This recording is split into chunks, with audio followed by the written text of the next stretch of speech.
Assalamualaikum warahmatullahi wabarakatuh. Bismillahirrahmanirrahim. Innal hamdalillah nahmaduhu wa nasta'inuhu wa nastaghfiruh wa na'udzu billahi min shururi anfusina wa min sayyiati a'malina. Man yahdihillahu fala mudilla lahu wa man yudlil fala hadiya lahu. أشهد أن لا إله إلا الله وحده لا شريك له وأشهد أن محمدا عبده ورسوله اللهم صل على سيدنا محمد وعلى آل سيدنا محمد رب يسر ولا تعسر بالتمم بالخير رب اشرح لي صدري ويسر لي أمري واحلل عقدة من لساني يفقهوا قولي ولا حول ولا قوة إلا بالله العلي العظيم ولا منجا من الله إلا إليه أما بعد أيها المؤمنون اتقوا الله أوصيكم وإياي بتقوى الله فقد فاز المتقون. Sidang jemaah yang dimuliakan Allah Subhanahu wa taala, mudah-mudahan kita semua tergolong dalam golongan hamba-hambanya yang benar-benar bersyukur. Amin ya rabbal alamin. Alhamdulillah, pada pagi yang penuh barakah ni Allah SWT pilih kita untuk terus berada dalam suasana ketaatan, yakni duduk dalam majlis ilmu Raudhah min Riyadhil Jannah. Dan menuntut ilmu ini adalah ketaatan yang paling tinggi, nombor satu sekali sebelum amal-amal yang lain. Kerana ilmu itu adalah kepala bagi segala amal. Apatah lagi ilmu yang membawa kita untuk kefahaman tentang iman, yakni ilmu tauhid. Usuluddin, asal pada agama bermula dengan tauhid, yakni mengenal Allah dan menanamkan cinta kepada Nabi Muhammad SAW, beriman kepada Nabi dan Rasul. Maka alhamdulillah pada pagi ini kita sambung pengajian dalam Riyadhus Shalihin dengan niat, dengan kefahaman kita bahawasanya bila kita selalu baca hadis Nabi SAW, antara perkara yang penting kita kena niatkan supaya kita makin beriman kepada para Nabi dan Rasul. Baik, meneruskan dalam tajuk kesabaran, fasal kesabaran, ketenangan dalam menyambut hadis daripada An Aisyah radhiyallahu anha qalat, qala Rasulullah sallallahu alaihi wasallam, inna Allaha rafiqun yuhibbul rafqa fil amri kullihi muttafaqun alaih. Yang bermaksud dari Aisyah radhiyallahu anha, katanya Rasulullah sallallahu alaihi wasallam bersabda, sesungguhnya Allah itu bersifat lunak dan tenang. Allah lunak dan tenang. Musa 302 dan 302 hadis yang atas. Suka pada ketenangan dalam segala urusan. Lunak boleh diertikan juga dengan latif, lembut, halus, lunak. Dan kalau kita dengar lagu lunak, suara yang lunak, yang merdu dan tenang, ya, ini ada sifat yang mana kalau dinisbahkan kepada Allah Subhanahu wa taala itu, seluruh sifat Allah Subhanahu wa taala itu Allah bersifat yang membawa kepada ala bizikrillahi tatma'innul qulub. Hanya disenya dengan mengingati Allah, jiwa menjadi tenang. Kenapa jiwa menjadi tenang? Kerana Allah itu sendiri sifat, punya sifat lunak, sifat tenang, dan suka pada ketenangan dalam segala urusan. Ini kita kena pastikan. Dalam setiap urusan dia kena berbeza dengan dunia. Dunia ni dia bukan tenang, dia kena tergesa-gesa. Dengan harapan nak cepat dapat, nak cepat, semua nak cepat. Kan? Semua nak cepat. Ketenangan bukan bermaksud lambat. Malah jauh sekali bermaksud lembab. Lambat, lembab, lemah, malas. Itu semua bukan. Tenang ni bermaksud dia juga cepat, tapi tidak tergesa-gesa. Dia laju. Tenang ni lebih laju daripada cepat. Laju. bawa motor, saya bawa motor kan. Tak adalah lambat sangat saya bawa. Dalam 200 macam itu lah. 200. Pernah rasa? Nah, 180 melaju tak? Ini 200 lah. Saya keluar ni daripada Calang 9 suku 9,5 dah sampai.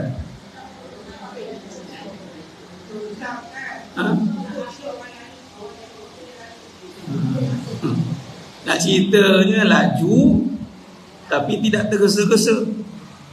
Ada orang lambat tapi tergesa-gesa juga. Dia buat lambat tapi tergesa-gesa, tahu dia kumpul kapal. Ada bahasa dia. Dah lambat kumpul kapal tu.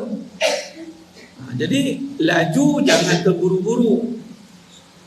Boleh laju tapi jangan terburu-buru. Walaupun laju tu boleh membawa, yang boleh membawa kepada kerosakan itu sifat tergesa-gesa. Ni tenang ni lah membawa kepada tadi laju. Dia tahu dapat, dia tahu dah, alhamdulillah Allah pun latih dah, bukan baru nak laju, dah biasa, kemudian dah faham jalan tu, dah tahu dah lepas ni belok mana. Jadi alhamdulillah tu masuk tenang. Dia buat kerja macam itu. Dan barang siapa yang bersifat begitu, maka Allah suka. Allah suka. Bila Allah suka, bermaksud dia bersama dengan Allah. Sebab tu bila bersama dengan Allah ni ada sifatnya dia relax, dia cool, tenang. Baik, tenang juga jangan salah arti dengan orang yang senang. Okay, tenang dalam, senang luar. Tenang ni sifat khusus bagi orang beriman. Sebab ada orang yang karakternya, yang sifatnya tidak taat pada Allah, tapi kita kata tenang je tengok. Hati-hati. Tenang ini hanya terpakai pada perkara yang Allah suka. Yang ini ketaatan saja. Kalau peribadinya itu tidak membawa kepada taat, tidak membawa kepada perkara yang Allah suka, amal-amalan atau perbuatan-perbuatan yang ada padanya perkara yang Allah larang, tapi dia senang tengok, cool, relax, dia sukalah tengok you all ni, tenang je tengok. Salah tu. Itu dia panggil senang dia tengok. Cuma lagu Piramli lah ajar kita, senangnya dalam hati. Sambung. Kalau beristeri 3, ajar 3 tu. Kalau beristeri 4, amin. Senangnya dalam hati. Memang perkara yang paling orang nak faham, senanglah. Perkataan senang, tenang ni payah orang nak faham. Sebab tenang bukan keadaan. Tenang je tempat ni, tak juga. Ada orang berhabis-habis duit pergi berjalan. Tak jauh lah. Ada yang bawa balik umrah kan. Ini buat daripada umrah ni, tak dari Mekah. Di mana tahu tidak? Di Kaabah ada orang meraung-raung, ada orang menjerit-jerit. Memang tempat itu barakah, tapi tempat barakah itu belum tentu memberi ketenangan pada orang yang tidak ada Allah. Boleh jadi dia senang, dia seronok. Dia seronok ni sebab ada barang banyak, beli belah, boleh makan, tak ada orang kacau. Lepas balik solat boleh pergi shopping, lepas tu makan, lepas tu tidur kejap, lepas tu pergi solat balik. Itu senang. Tenang ini adalah tidak terikat dengan keadaan, yang mana hati itu punya ketaatan. Bila dia taat, walaupun dikeliling dia itu kehancuran. Contoh macam di Palestin, di Gaza. Boleh jadi kita nampak dia tu dengan keadaan, ya Allah, teruknya keadaan itu, tetapi hatinya tenang. Dan nak nampak tenang itu juga, kita jangan sangka kena macam ini, duduk diam, elok, dengar bunyi desiran angin, air, ombak. Nak tahu tenang, Allah letakkan dia di tengah-tengah masalah. Macam Nabi SAW. Di tengah-tengah kejahilan itu berlakunya ancaman, tekanan, tetapi dirinya tetap taat kepada Allah. Itu orang tenang. Jadi kena faham tenang. Jangan kita tengok. Contoh lagi tenang sebab ada gini. Ada orang ada faham Islam ni tenang, Ustaz. Tenang, kena lemah lembut. Tapi dalam tenang lemah lembut tu, dia bukan dia nampak pada Islam, dia nampak pada perbuatan semata-mata. Semua benda dia nak lembutkan. Kalau buat salah pun dia lembutkan. Tak boleh. Dia ni kena dengan hikmah. Hikmah ni bermaksud suka apa yang Allah suka, benci apa yang Allah benci. Kalau perkara itu melanggar daripada perintah Allah, kena dimarahi, marah. Kena tunjukkan sebagai contoh perkara yang paling Allah benci, Allah marah, tu syirik. Tiba-tiba dia buat syirik, kita tak marah, kita lembut. Kita kena tenang katanya. Tak boleh, sebab apa saja yang berlawan dengan ketaatan, dia tidak akan ada ketenangan. Contoh, kita dah biasa solat awal waktu. Tiba-tiba tak boleh solat awal waktu hari itu. Walaupun keadaan sekeliling dia penuh dengan keindahan alam, tapi hati kita berdebar-debar. Oh, tak solat lagi ni, tak solat lagi ni. Itu takrifan tenang sebenarnya. Maknanya tenang itu adalah apabila dirinya, hatinya berjaya melaksanakan ketaatan, dia lega. Allah leganya. Nah, begitu juga dengan seluruh hidup ni. Nabi kata suka pada ketenangan dalam segala urusan. Jadi urusan yang mana membawa kepada taat, Allah suka. Apabila sesuatu urusan untuk kita bawa kepada Allah, maka isinya, intipatinya mesti kena tenang. Susah macam mana pun tenang, sebab Allah tidak akan bersama dengan orang yang ajilah. Contoh kita ada masalah ke, hutang ke, orang marah ke, datang, kita gelisah. Jadi syarat nak atasi masalah itu, walaupun masalah itu belum selesai, tapi syarat pertama kalau nak mengadu dengan Allah, mengadu dengan tenang. Bukan nak merata-rata, bukan menangis-nangis, bukan meraung-raung. Sebab tu kalau kita berdoa, kita mulakan dengan hamdalah. Alhamdulillahirabbil alamin. Segala puji bagi Allah. Dia tengah ada masalah ni. Nampak? Bermaksud itulah caranya, adabnya ataupun kriteria dan cirinya untuk bersama dengan Allah, tenang. Ingat, tenang dan senang dua perkara berbeza. Ini perlu difahami, diperadusi. Tenang membawa kepada ketaatan, senang belum tentu kepada ketaatan. Dia boleh jadi mungkin perkaranya keseronokan, boleh jadi perkara itu menentang Allah juga. Dia senang, happy, dia tengok orang happy go lagi, orang kata. Belum tentu dia tenang. Tapi orang yang tenang, insya-Allah dia senang. Orang yang senang belum tentu tenang. Betul? Ingat, senang ni keadaan. Okey, contoh lagi. Senang dalam keadaan dia ada duit, tapi dia tidak tenang kerana risau orang curi. Dia senang, nampak? Senang ni keadaan. Tenang hati dia. Boleh jadi dia risau nanti sekarang habis. Boleh jadi dia risau nanti sekarang orang minta dia duit. Boleh jadi macam-macam prasangka yang boleh timbul daripada hati yang tidak tenang. Orang yang susah belum tentu resah. Orang yang senang belum tentu tenang. Itu ayat dia. Susah dia, tak ada duit, tak ada makan. Macam contoh lagi sekali, Gaza, Palestin. Susah. Tetapi apabila susah dia itu membawa dekat kepada Allah, maka Allah akan walazi anzalas sakinah. Allah akan tiupkan dalam hatinya sakinah, ketenangan. Ya susah tapi tenang, daripada senang tapi resah. Jadi nak pilih yang mana? Nak susah tenang ke, nak senang tapi resah? Nak senang dengan tenang, Ustaz? Allah, dua-dua je. Nak senang tapi resah. Nak susah tapi tenang. Yang mana? Alhamdulillah, ahlul jannah ni, masya-Allah. Amin ya rabbal alamin. Tapi sungguh di dunia ini tak ada jalan senang. Semua jalan susah. Siapa mencari jalan senang di dunia, dia akan bertemu dengan jalan resah, malah jalan susah. Ni nak senang ni, tapi lain sekali lain jadinya. Tapi kalau mencari susah, kata guru saya, cari susah. Susah ni apa?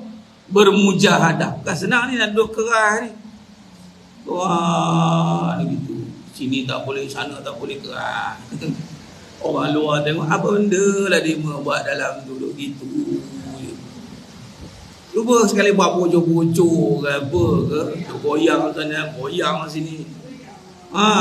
Lepas tu dia uploadkannya. Untuk kalau sama perempuan tak apalah kan. Tapi ada juga yang gatal tangan tu. Tengok dia blast dia. Apa pun dia jadi. Kalau buat internal tak apalah. Orang fikir goyang-goyang tu seronok. Belum tentu. Kan? Dah goyang-goyang terkehil, orang udah. Udah menjengkit kalah. Nak apa hal? Entahlah katanya.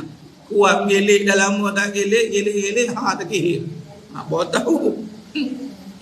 Tu dia. Baik. Wa anha anna an-nabi radhiyallahu anhu. An-nabi sallallahu alaihi wasallam qala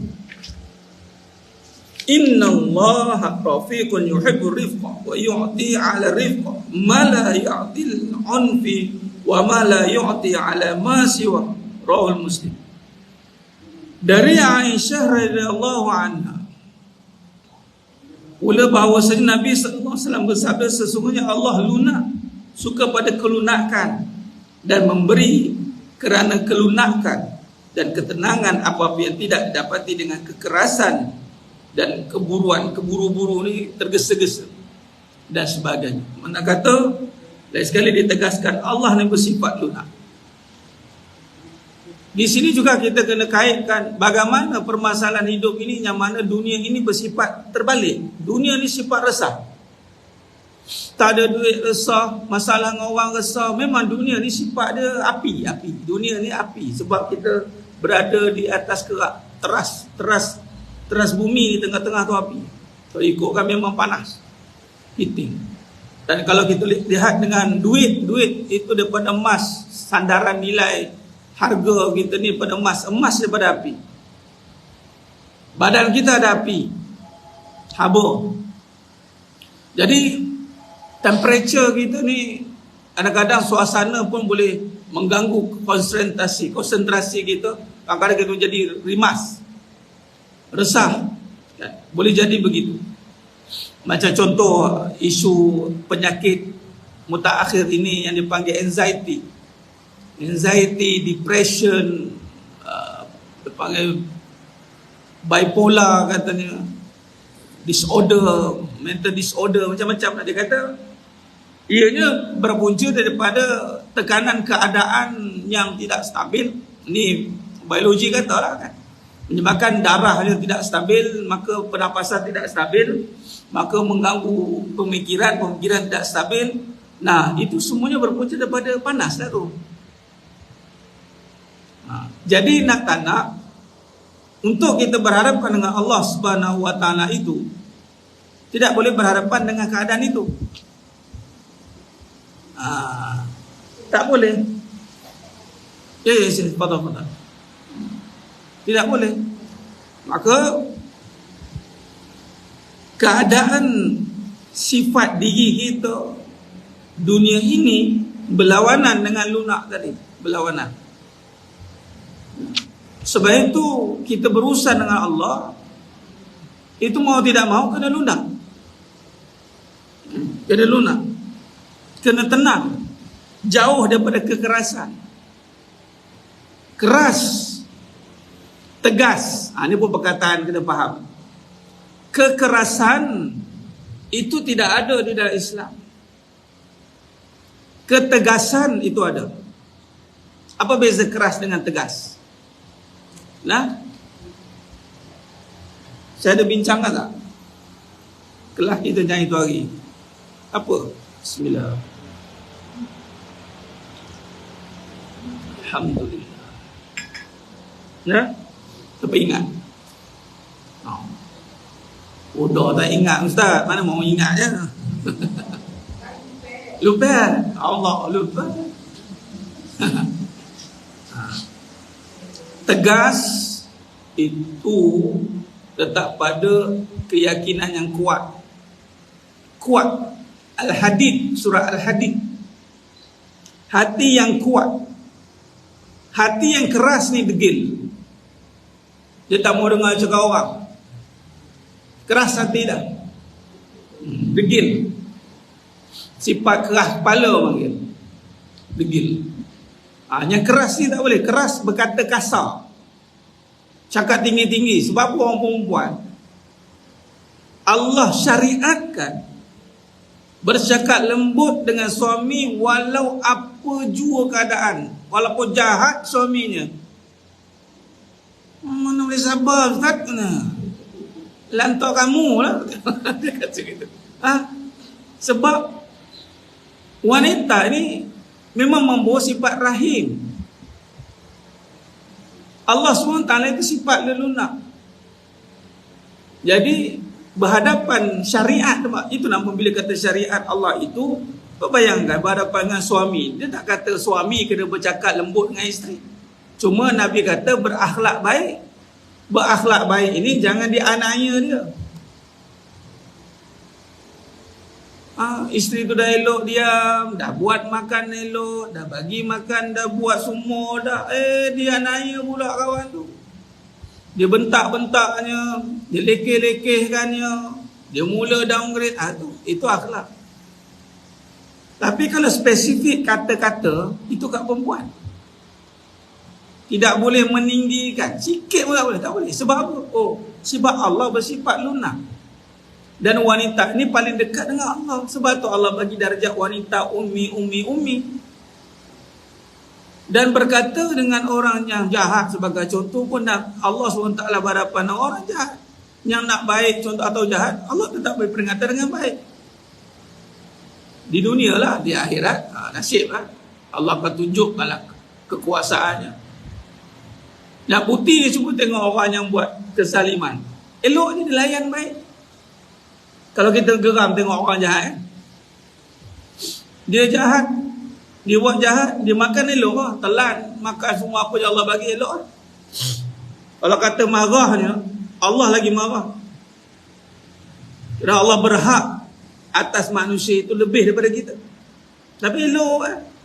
Elok dia boleh berkasih sayang dengan keluarga dia. Elok lah. Pada masa sama tu, dia buat perkara yang Allah mungkar tu. Yang mungkar kepada Allah. Tapi elok dia.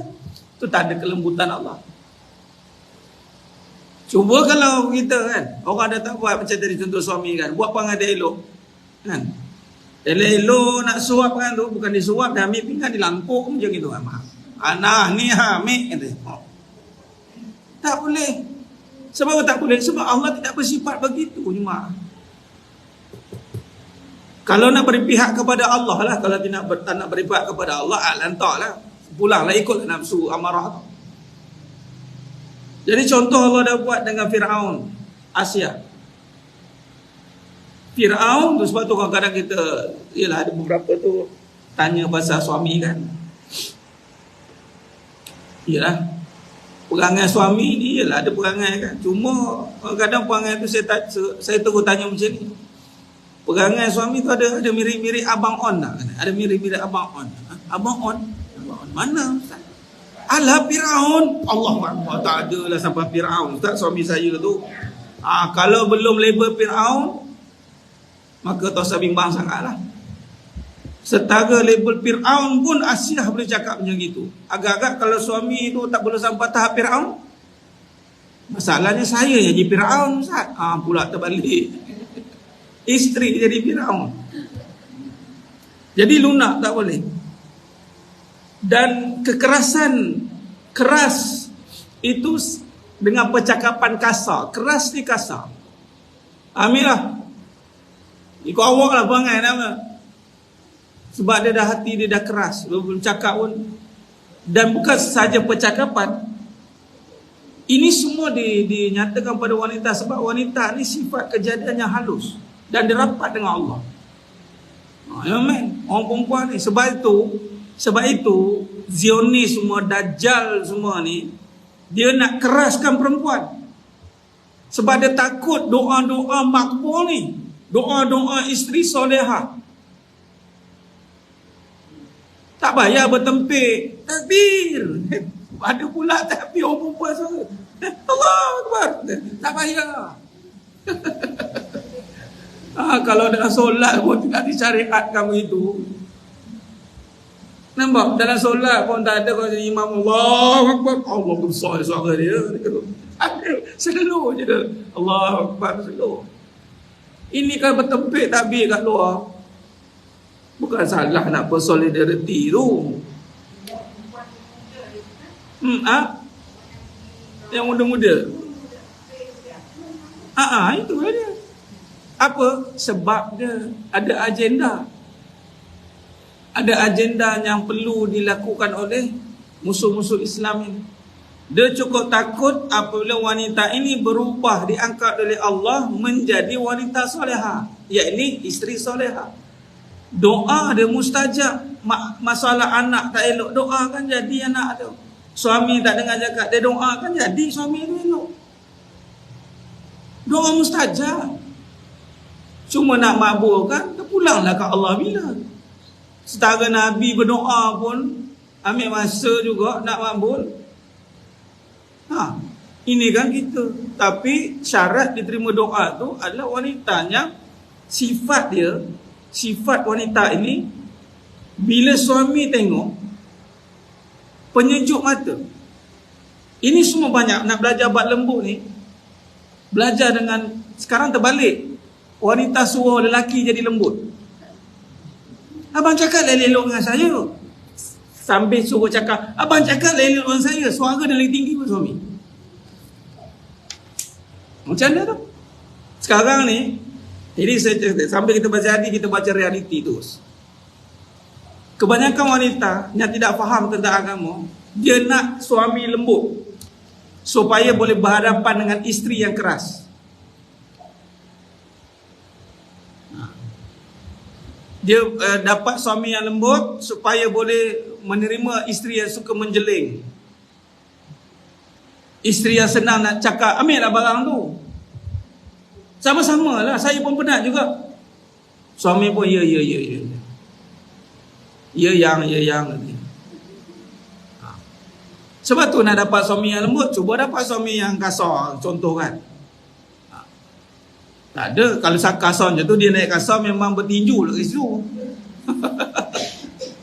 Tapi biasanya kalau dapat isteri yang lembut ni, jaranglah suami tu nak kasar. Jarang sangat. Kalau kasar juga, masa wire lelaki tu putih ya. Kadang-kadang kita nampak luaran je, tapi dalam mak orang tak tahu, umumnya bertinju juga berdua.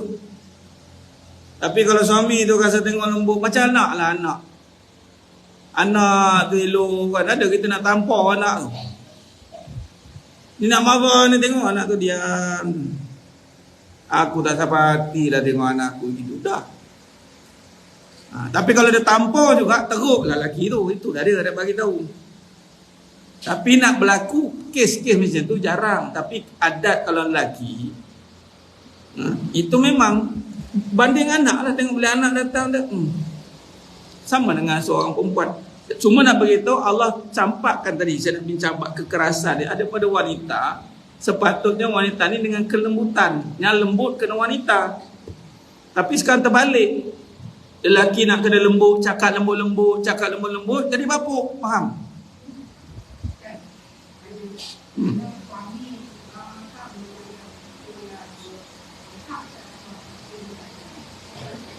Okay, dalam bab-bab dia panggil sentuhan, garang satu, dia ada sentuh fizikal.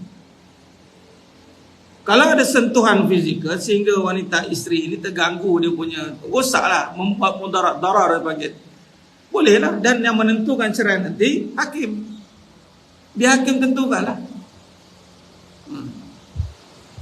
Tak ada masalah. Sebab benda tu tidak mendapat layanan yang baik. Boleh. Dia lah minta. Tapi hakim lah akan tentukan. Bukan isteri yang akan tentukan.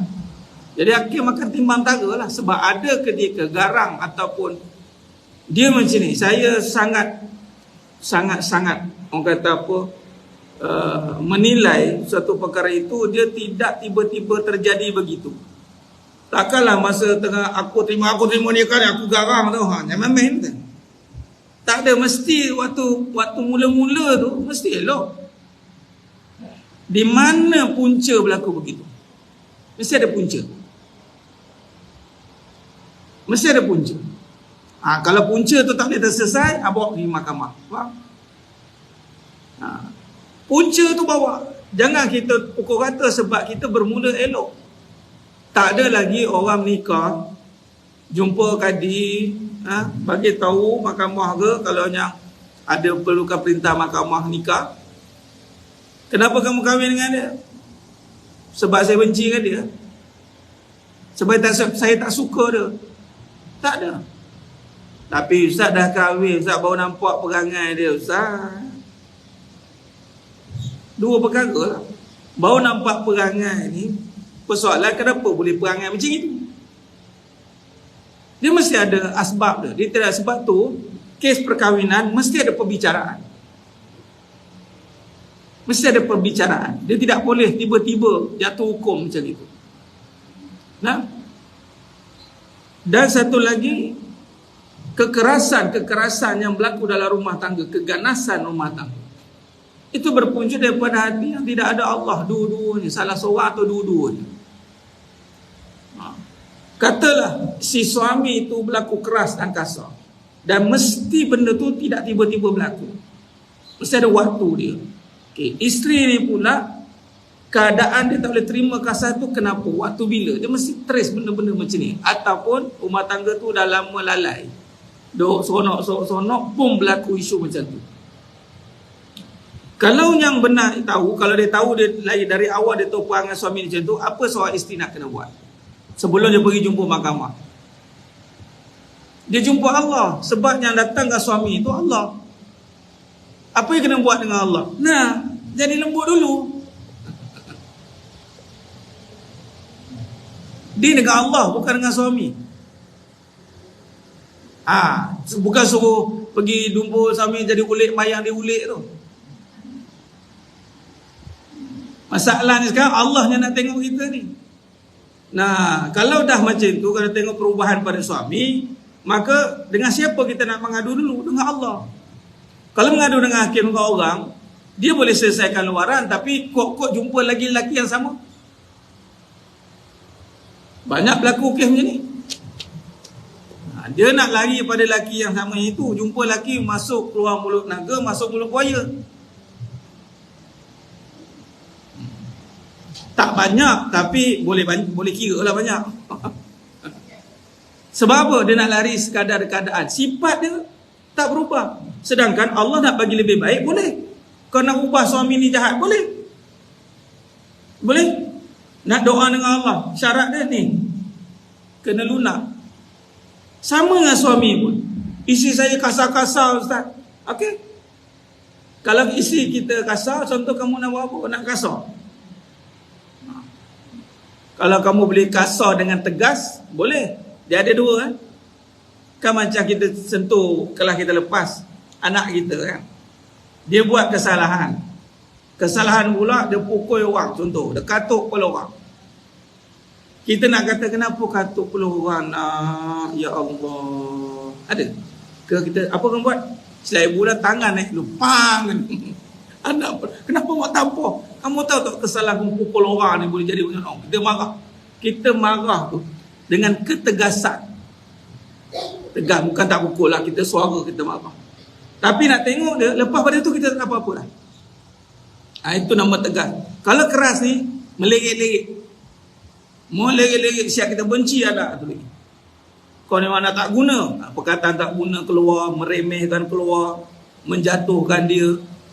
Kalau tegas, dia marah perbuatan itu saya. Kalau suami boleh tegas, kamu, abang tak suka kamu marah macam ni. Dia tinggi suara sebab perkataan itu. Lepas dia dah cool down, suami okey. Tu maknanya suami yang tegas, dia mendidik untuk menghilangkan perangai itu. Tapi kalau suami itu bersifat keras, tak ada apa-apa je, dia marah-marah. Itu ada masalah lah. Jadi kalau kita lihat di sini, masalah itu kalau kita nak berusaha dengan Allah. Ni kita cerita dengan Allah ni, bukan dengan makhluk. Kena ada sifat kelembutan. Dan bila kata kelembutan dengan Allah, pasti dengan makhluk pun Allah akan tuntut perkara yang sama. Wa ahsin kama ahsanallahu ilaihi. Surah Al-Qasas ayat 77. Berbuat baiklah kepada sama manusia sebagaimana Allah berbuat baik kepada kamu. Nampak? Baik. Ada yang tanya, kalau dari kecil Ustaz, perempuan ni garang macam mana Ustaz?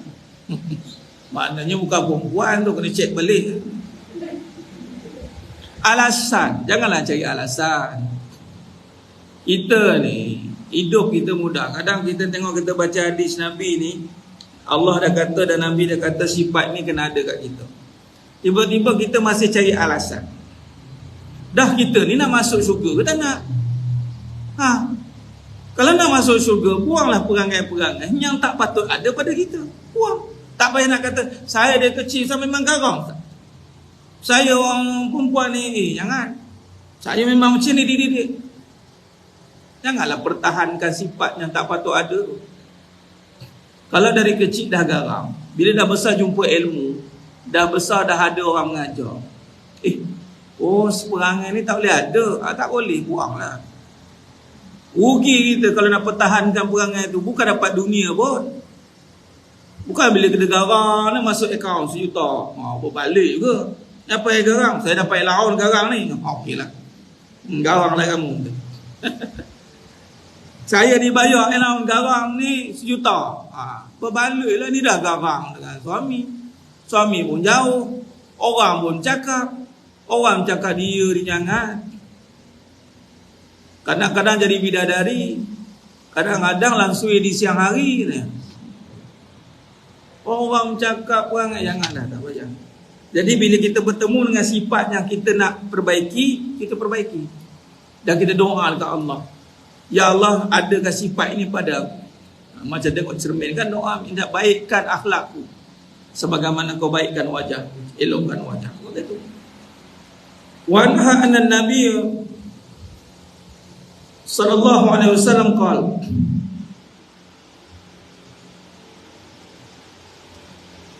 ini yang sama, inna Allah rafiqun yuhibbu rifqa wa yu'ti ala rifqa ma la yu'ti ala unfi wa ma la yu'ti ala ma'siwa. Dari Aisyah radhiyallahu anha pula bahawasanya Nabi SAW bersabda, sesungguhnya lunak itu tidak tetap pada sesuatu melainkan menambahkan kebagusan, dan tiada tercabut dari sesuatu melainkan kejelekan. Nampak? Sifat lembut ini, lunak ni, kalau ada pada seseorang tu, terutama wanita, pasti akan dimuliakan. Pasti. Jangan terpengaruh dengan sifat konspirasi Dajjal yang menjadikan wanita ni keras. Lawan, tetap lawan katanya. Lawan lelaki dah dapat. Tak payah. Tapi ada pula kata, kita diam-diam. Kita diam-diam, tahu-tahu meletup. Pula macam-macam mazhab ada. Cuma mazhab nak tunjukkan diri itu hebat, tak payahlah. Kalaulah kelembutan itu berjaya ada pada diri kita, sedangkan batu yang keras pun boleh berlekuk dengan air yang lembut sifat. Batu yang keras, kan suami melainkan kahwin dengan batu. Kamu kahwin dengan siapa je mau? Batu. Allah, hai. Ada. Kamu nak buat apa dengan batu? Tahulah, buat tungku lah katanya. Itu pun boleh melembutkan urat yang keras. Nampak tak? Tungku tu boleh melembutkan urat yang keras. Dah. Tak kalau suami tu teruk sangat, keras dia. Melainkan lahir pada bulu betung lah, tahulah bulu keras. Abang ni lahir pada mana bang? Bulu betung. Bulu pun boleh dia lenturkan juga walaupun keras. Tapi kalau dah jadi batang dia, payahlah juga. Tapi boleh juga tu kalau ditarik dan ikat lah kat tanah. Lentur lah tu. Tapi kena ingat, mak sekalian, kita berurusan dengan manusia yang ada pemilik. Manusia yang ada pemilik, terutama bab hati. Hati ni milik Allah. Semua sifat-sifat baik dan buruk itu boleh ada pada hati. Jadi kalau perkara buruk itu ada pada kita, minta Allah bersihkan.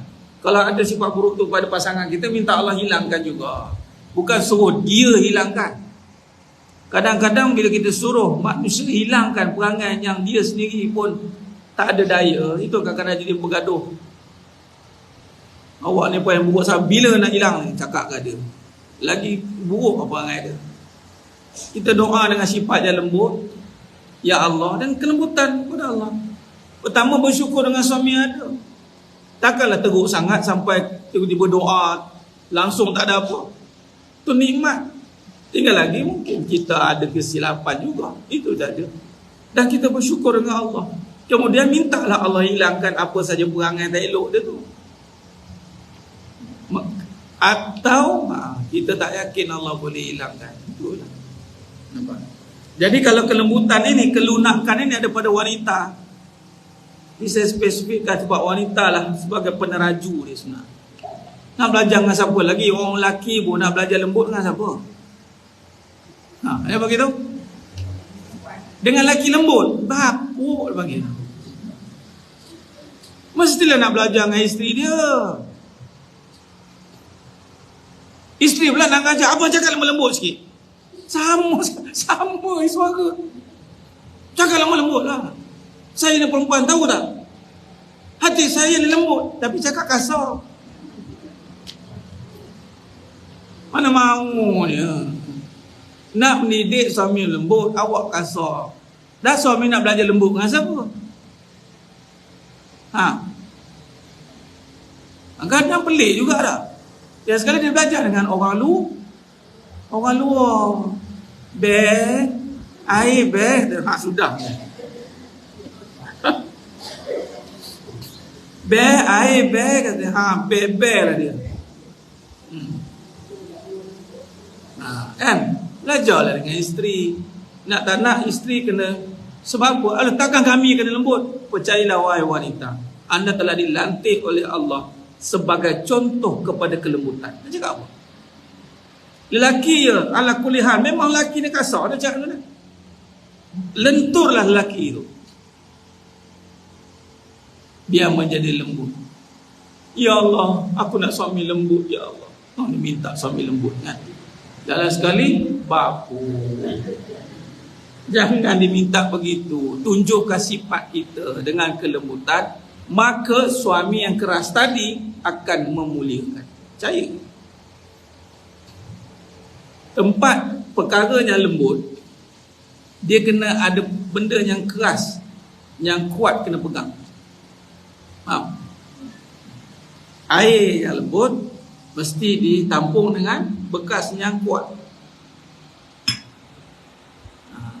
Jadi suami ni mungkin dia sifat kasar keras, tapi bila nampak kelembutan, silat dia yang menjadi pelindung. Jangan ubah sifat jadi lelaki. Tak payah. Lari daripada fitrah seorang wanita yang bersifat lembut. Ni yang Nabi kata, sekiranya wanita itu ataupun kita, lelaki pun samalah, wanita, dua-dua sebenarnya. Tapi contoh yang nak ada tu mesti bermula dengan wanita, kerana memang wanitanya Allah telah lantik untuk sifat lembut. Kalau ada, memang Allah akan muliakan. Percayalah. Sekarang ni nak lawan dengan sifat keras tu, akhirnya dihina balik. Jangan. Perasan nak kasar dengan aku, kau tu perempuan, kau tahu dia nak lawan dengan lelaki. Lagi kena hina. Buat apa? Jangan pakai sifat yang tidak ada pada kita lah. Yang lelaki nak pakai sifat lembut, mudah jadi lembik. Dia kena jadi tegas lelaki. Tetapkan keras, buang, tukar jadi tegas. Kasar buang perempuan tukar jadi lembut, jadi elok. Wa an Abi Hurairah radhiyallahu anhu qala bala a'rabiyyu fil masjid faqama an-nas ilaihi liyaqa'u fihi qala an-nabiy sallallahu alaihi wasallam da'uhu wa ariqu ala bulih sajala min ma fa innama bu'istum muyassirin walam tub'asu mu'assirin, rawal Bukhari. Dari Abu Hurairah radhiyallahu anhu katanya, seorang badui kencing di masjid, maka orang berdiri untuk memukulnya. Maka bersabda Nabi, biarkanlah dia dan tuangkan di atas kencing setimba air. Sesungguhnya kamu diutus untuk meringankan dan tidak diutus untuk menyukarkan. Di sini nampak kejahatan kencing dalam masjid. Kalau bahasa kau ajar betul kamu. Itu punya orang sahabat abang nak mukul. Tengok, cara kita berhadapan dengan keburukan bukan dibalas dengan keburukan. Kotor tidak akan boleh dibersihkan dengan kekotoran. Kotor itu mesti dibersihkan dengan kebersihan. Maka biarkan, bukan biarkan, kita setuju dengan Nabi. Rupanya nanti kalau dia tengah buang air itu, diserganya mencicir lagi kan, habislah satu masjid tu. Contoh, tak kejut kawan. Jadi mana kata jangan sebarkan keburukan itu. Ada orang, ini poin ibrah, ada orang dia berhadapan dengan sifat buruk itu, dengan kekerasan. Keras menyebabkan perkara itu tersebar lagi luas. Kelembutan Nabi SAW adalah untuk menghadkan perkara buruk itu agar tidak tersebar. Ini pun hati-hati akhir zaman. Kadang-kadang kita kawan dengan simpulan A, simpulan B. Simpulan A, simpulan B tak ada apa-apa masalah. Simpulan B dengan simpulan C ni ada masalah. Yang ada masalah si C ni.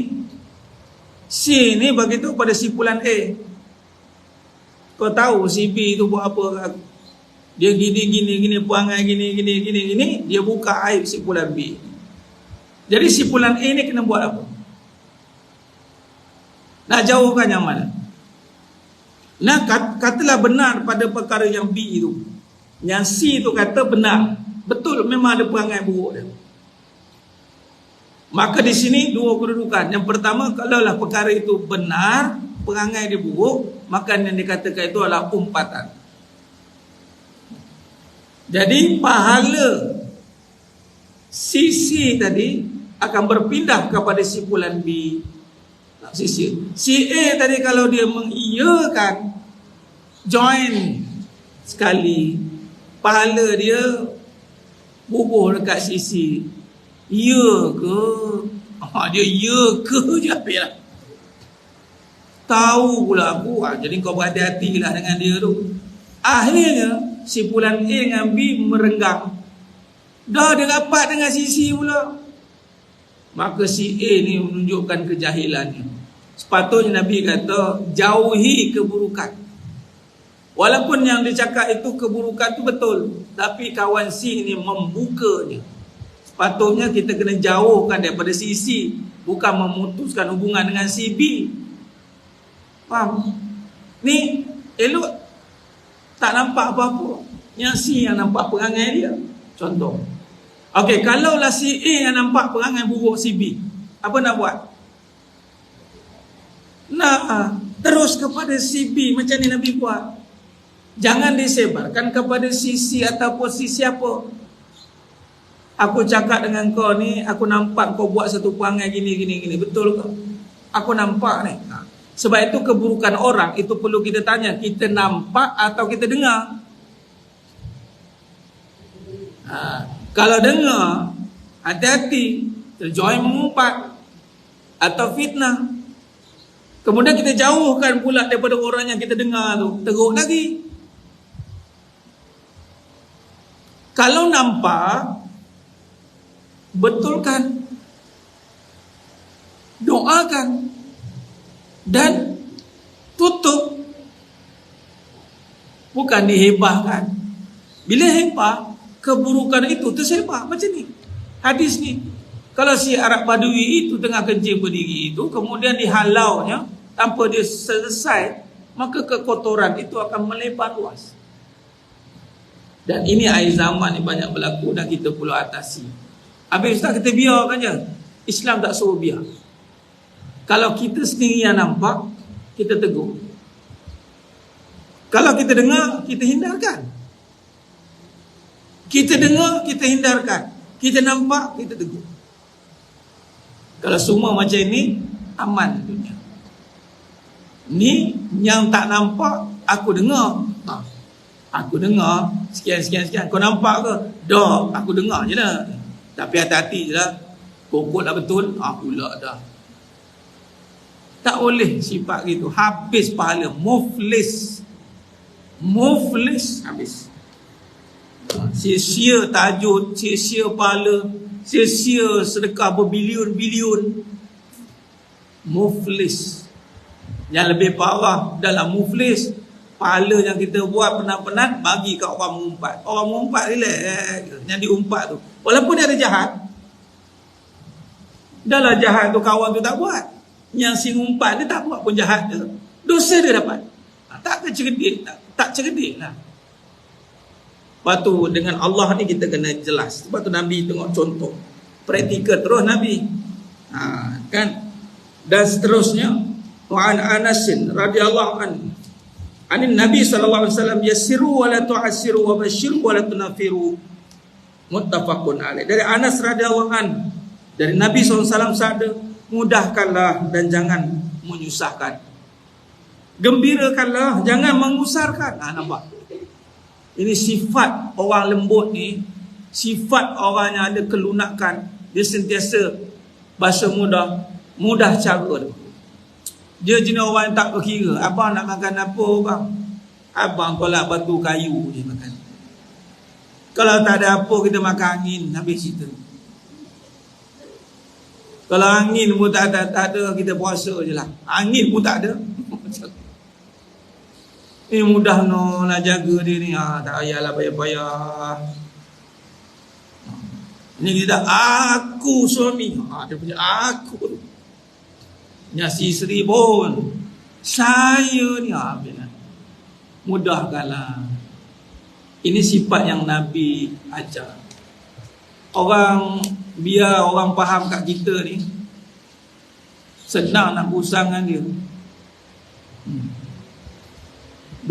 Orang ni punya salah banyak ni. Dia datang kat kawan tu, tak apa. Udah. Benda yang lepas-lepas. Saya semalam makan dekat Shah Alam. Ada kerja kan, kat kedai lontong Kelang. Saya pernah makan lontong Kelang dekat Shah Alam, tapi asal kedai dekat Kelang, tapi dekat Seksyen 7 lontong Kelang. Tak lontong dah, buat rombongan pergi sana. Tak sungguh ni. Mana pergilah Majlis Shah Alam tu ke kan, pergi ni, lepas tu singgah lontong tu. Ya, try juga. Nak ceritanya, kita dah kira-kira ni. Kita cakap lontong biasa, lontong rupanya kita ambil lontong sotong. Cakap kat owner tu, Haji ni, umur kat owner 60-70 lebih. Alamak Haji, lupa Haji, minta maaf, sotong tak kira. Dah tutup buku, dah bayar, tutup buku kata. Kalau setengah orang, ya. Dia buka balik kan. Saya cakap, Masya Allah, Haji, dia patutlah dia ni orang macam ni kedai. Dia ada dikira-kira, sekali kita terlupa dah cakap kan. Kita terlupa dah cakap, Subhanallah. Mak pandai ada timer. Duk kan. Dia dah habis dah 10.30 dia stop. Ya. Pandai setting. Habis dah. Habis dua lagi, habis sikit, habis. Kesimpulan terus. Dah makan kita kira sotong ada 3 pinggan tu, sotong tu. Harga lontong biasa lain, harga lontong sotong lain. Bila dah kira-kira dah bayar, Allah lupa je tadi tu sotong. Dia kata apa? Dah tutup buku ni. Halal berhalal lah, tak payah. Dah tutup buku ni. Allah mudah kiranya. Mula-mula dia minta halal tu. Atas lebih kurangnya, kalau mana masuk terkurang terlebih, terkurang ni halal. Ya. Rupanya kita yang kena minta halal kan. Mudahnya lah. Hidup ni mudahkan orang, jangan nyusahkan. Gembirakan orang, jangan membimbangkan. Ini bincang bikin bimbang. Orang kena bimbing, bukan bimbang. Faham? Ini awak tu tak ada masalah, datang si jemaah, kamu tak risau ke? Ada ayat dia. Allah menyucuk mandai. Aku tengok. Jangan. Orang Islam tak macam itu. Berikan satu gambaran yang baik-baik. Yassiru wa la tu'asiru wa basyiru wa la tunafiru. Nah. An Jarir Abdullah radhiyallahu anhu qala sami'tu Rasulullah sallallahu alaihi wasallam yaqul may yuhramil rifqa yuhramil khaira kullahu, rawahu Muslim. Saya telah mendengar Rasulullah SAW bersabda, siapa yang diharamkan dari sifat tenang dan lunak berarti telah diharamkan daripada semua kebaikan. Allahu Akbar. Tadi orang kata apa? Banggalah dengan kata saya dah memang dididik garang daripada kecil, dah keras. Janganlah. Ni Nabi kata barang siapa yang tidak ada sifat lunak dan lembut pada diri dia, maka tiada kebaikan semua dalam hidup dia. Allah. Jadi kita kena jadi orang yang lunak, terutama wanita. Kena jadi lunak. Lunak. Suami nak marah balik tengok, Allah tak jadi. Kenapa abang tak jadi marah? Muka kamu macam muka baby nampak. Dia tahu tak apa. Ini daripada tak jadi marah dengan muka. Terbalik. Patutnya nak marah tak jadi marah. Ini elok tak marah jadi marah. Ya Allah, jangan. Muka wanita ni mukanya Allah telah rahmati sebenarnya. Muka keibuan bagi dia. Anak yang dia masa gusar tengok muka mak dia tenang. Begitu dengan suami. Jadilah seperti Sayyidatina Khadijah radhiyallahu anha kubra. Yang di saat Nabi punyai ada isu masalah tentang turun wahyu masalah dengan kaum kufar, balik rumah tengok Sayyidatina Khadijah radhiyallahu anha al-kubra, balik-balik hilang masalah. Jadilah isteri seperti itu dan ibu seperti itu. Dan yang terakhir, wa an Abi Hurairah radhiyallahu anhu anna rajulan qala Nabi sallallahu alaihi wasallam ausini qala la taghdab faradda miraran qala la taghdab, rahul Bukhari. Abu Hurairah radhiyallahu anhu bahwasanya ada seorang lelaki yang berkata kepada Nabi SAW, berwasiatlah kepadaku, bersabda Nabi SAW, jangan marah. Maka orang itu mengulangi permintaan nasihat beberapa kali dan Nabi tetap bersabda jangan marah. Jangan marah. Jangan marah bukan tak boleh marah. Jangan marah bermaksud jangan marah-marah. Jangan nak marah-marah. Marah ada, tapi marah-marah tak ada. Suka ada, suka-suka tak ada. Takut ada, takut-takut tak ada. Jadi jangan tambah belakang. Sebab tu Nabi ulang la taghdab, jangan marah, jangan marah. Jadi jangan marah-marah. Marah sekali, nak marah sekali. Marah sekali dengan tegas kerana marah apa yang Allah marah. Benci apa yang Allah benci, suka apa yang Allah suka. Kalau Allah marah perkara itu, marah biar anak tahu benda ni Allah marah. Bukan sebab umi marah, sebab Allah marah. Biar anak tahu mesej tu sampai. Kemudian stop. Tak payah nak marah-marah. Melirik-lirik, membebel-bebel. Tak payah. Cukup. Wallahu alam. Nah, begitu. Dan kesimpulan, isteri tidak boleh marah suami. Tapi isteri boleh marah anak-anaknya. Suami boleh marah anak, tak boleh marah mak ayah. Mak ayah boleh marah anak-anak. Begitu dengan suami boleh marah isteri dengan anak-anak. Jadi gunakan marah pada tempat. Jangan salah guna tempat. Jangan marah-marah ayah je. Ada soalan? Okey. Ajar suruh betulkan. Suami boleh marah, isteri. Ya, isteri tak boleh marah suami. Salah, berdosa. Sebab tu sakit hati. Isteri jawatan penasihat kepada suami. Penasihat, bukan punah sihat. Anak penasihat kepada mak ayah. Penasihat bukan tujuan pandai. Penasihat kerana Allah Ta'ala telah berikan dia sebagai panduan. Penasihat. Sebab tu raja pun ada penasihat. Itu dia. Ya.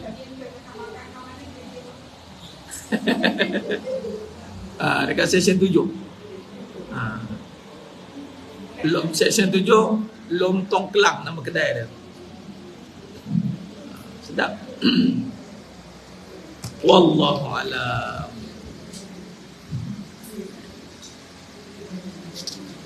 Itu saja mas sekalian. Mohon ampun maaf pada saya ada kekurangan. Terkasahkan untuk kurang bicara dan penyampaian. Hanya Allah Ta'ala saja yang mampu menggunakan perbahasan kita pada pagi yang penuh berkah.